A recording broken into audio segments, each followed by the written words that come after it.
الحمد لله رب العالمين والصلاة والسلام على رسوله الكريم وعلى آله وصحبه أجمعين.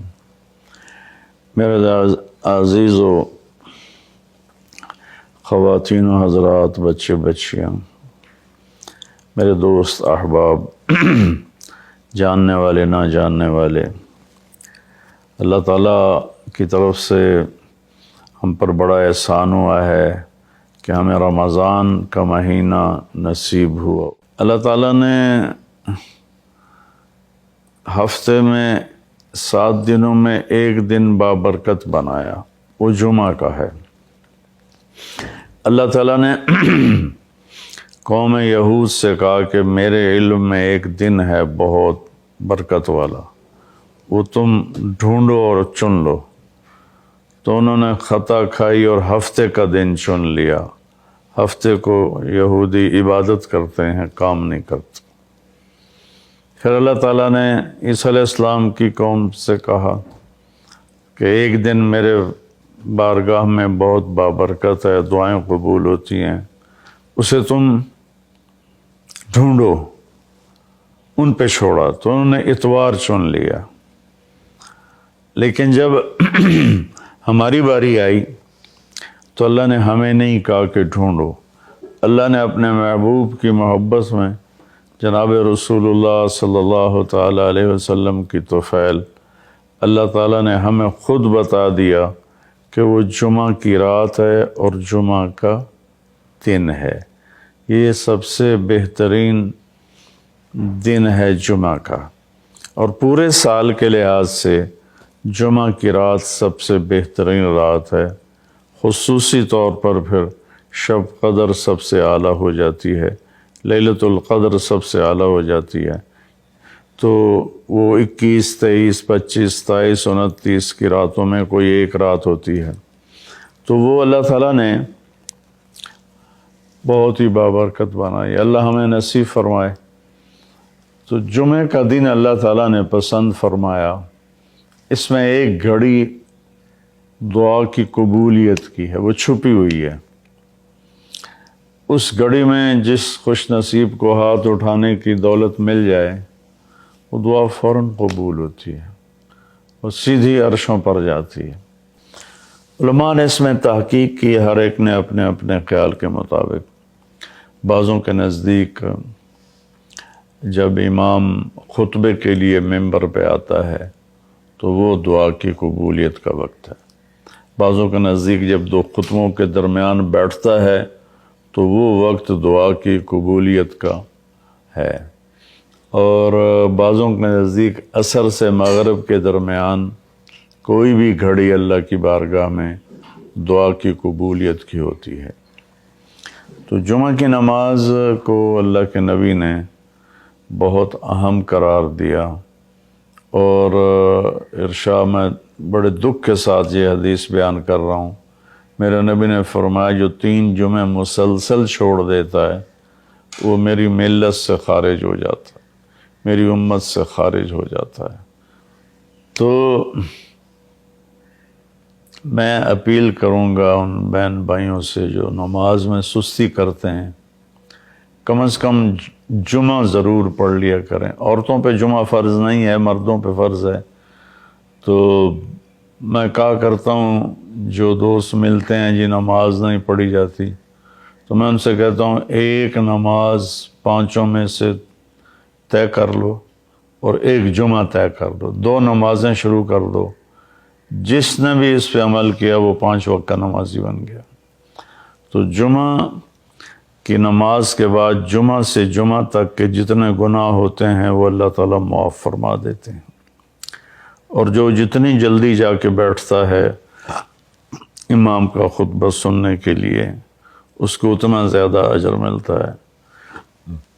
تو آج رمضان کا پہلا جمعہ ہے کہ ہم اس کا اہتمام کریں۔ رمضان المبارک میں جنگ بدر ہوئی، 17 رمضان جمعے کا دن، اور اللہ نے قیامت کو بھی جو قائم کرنا ہے جمعے کا دن۔ تو ہر دن اللہ کی بارگاہ میں بابرکت ہوتا ہے اگر ہم اس میں اللہ کی مان کے چل رہے ہیں۔ اور رمضان شریف میں خاص طور پر، اور پھر جمعہ ہو تو خاص طور پر اس میں ہم اپنے عبادت کو بڑھائیں۔ درود شریف جمعے کے دن کا مبارک عمل ہے کثرت سے درود شریف پڑھنا، اور 300 دفعہ جو درود شریف پڑھ لیتا ہے وہ کثرت میں شمار ہو جاتا ہے، اوپر کی کوئی حد انتہا نہیں ہے۔ ہمارے ایک رشتہ دار تھے، وہ انتقال ہو گیا، اللہ ان کو درجہ بلند کرے۔ وہ روزانہ ایک دن میں 10,000 دفعہ درود شریف پڑھا کرتے تھے، ہر وقت تسبیح ان کے ہاتھ میں ہوتی تھی، اور روزانہ 10,000 دفعہ درود شریف پڑھا کرتے تھے۔ تو میرے بہن بھائیوں، میرے عزیزوں، اللہ تعالیٰ نے ہمیں ہر نماز کی بڑی اہمیت بتائی ہے، ہر نماز کی، لیکن خاص طور پر جمعے کی بڑی فضیلت ہے، اور جمعہ بھی رمضان المبارک کا ہو تو اور زیادہ وہ باعث برکت ہے، قابل رحمت ہے۔ تو روزے کا بھی اہتمام ہو، اور ساری نمازوں کا اہتمام فرمائیں، کوئی باجماعت پڑھنے کی کوشش کریں، کوئی جماعت سے رہ جائے تو پھر اس کو چھوڑیں نہیں، اسے ضرور پڑھ لیں، کہ نماز کی اللہ تعالیٰ نے جتنی تاکید قرآن میں کی ہے اور کسی کی اتنی تاکید نہیں کی۔ اور اللہ تعالیٰ نے 10 دفعہ اقیم الصلاۃ، اقیم الصلاۃ، اقیم الصلاۃ وآتوا الزکاۃ، تو 10-12 دفعہ اللہ نے قرآن میں براہ راست حکم کیا اقیم الصلاۃ وآتوا الزکاۃ۔ اور ادھر اللہ پاک کی رحمت کے دروازے کھلے ہوئے ہیں، اللہ کا عرش پہلے آسمان پر ہے، جنت کے دروازے کھل چکے ہیں، جہنم کے دروازے بند ہو چکے ہیں۔ اور میرے نبی کا فرمان ہے کہ اگر میری امت کو پتہ چل جائے رمضان کیا ہے تو تمنا کریں گے کہ سارا سال ہی رمضان ہو، اتنی اللہ کی رحمت ہوتی۔ اللہ نے فضل فرمایا، صرف 1 مہینے کے لیے ہمیں اللہ تعالیٰ نے اس کا پابند کیا۔ تو میرے بھائی بہنوں، اس مہینے کو قیمتی بناؤ، کسی سے ہم لڑے ہوئے ہیں ہم صلح کر لیں، مرنے والے سے پوچھو کہ لڑائی کا کیا نقصان ہوتا ہے، مرنے والے سے پوچھو دنیا کی دوڑ کا کیا نقصان ہوتا ہے، مرنے والے سے پوچھو ماں باپ کی نافرمانی کا کیا انجام ہوتا ہے۔ امام بخاری رحمۃ اللہ علیہ نے ایک واقعہ نقل کیا ہے کہ ایک گاؤں میں ایک نوجوان کو دفن کیا گیا، تو عصر کے بعد اس کی قبر پھٹتی اور وہ قبر سے نکلتا، اور اس کا چہرہ گدھے کا ہوتا تھا، اور وہ 3 دفعہ گدھے کی آواز نکالتا تھا، پھر وہ قبر میں گرتا تھا، قبر مل جاتی تھی۔ تو لوگوں نے اس کی ماں سے پوچھا کہ یہ کیا چکر ہے؟ تو اس کی ماں نے بتایا کہ شرابی تھا، شراب پیتا تھا، تو میں اسے روکتی تھی نہ پیا کر، تو وہ آگے مجھے کہتا تو کیا گدھے کی طرح آوازیں نکالتی رہتی ہے، مجھے نہ سنایا کرو۔ تو اللہ تعالیٰ نے تھوڑا سا اس کا انجام دکھا دیا کہ ماں باپ کو اس طرح تکلیف دینے سے کیا ہوتا ہے۔ تو بھائیو، ایک تو ہم نماز کو زندہ کریں۔ میرے نبی نے کہا جعلت قرۃ عینی فی الصلاۃ، نماز روزے سے بڑا فرض ہے، میری آنکھوں کی ٹھنڈک نماز میں ہے۔ اور جب آپ دنیا سے تشریف لے جا رہے تھے تو آپ نے پورے دین کو 2 لفظوں میں بیان کیا، ایک ہے حقوق اللہ، ایک ہے حقوق العباد، اور ایک ہے بندگی اور ایک ہے معاشرت۔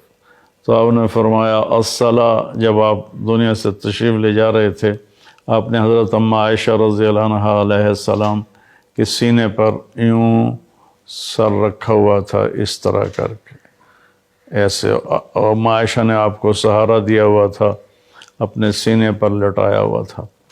تو آپ فرما رہے تھے الصلاۃ وما ملکت ایمانکم، میری امت ایک نماز نہ چھوڑنا، اور ایک میری امت کے غریب طبقے پر رحم کرنا، ان کے ساتھ آسانی کا سلوک کرنا، ان پر سختی نہ کرنا، ان سے نرمی کا سلوک رکھنا۔ پھر الصلاۃ وما ملکت ایمانکم، نماز نہ چھوڑنا، نماز نہ چھوڑنا، نماز نہ چھوڑنا۔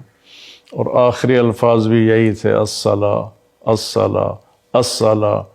نماز نماز نماز، پھر فرمایا اللہم الرفیق الاعلی۔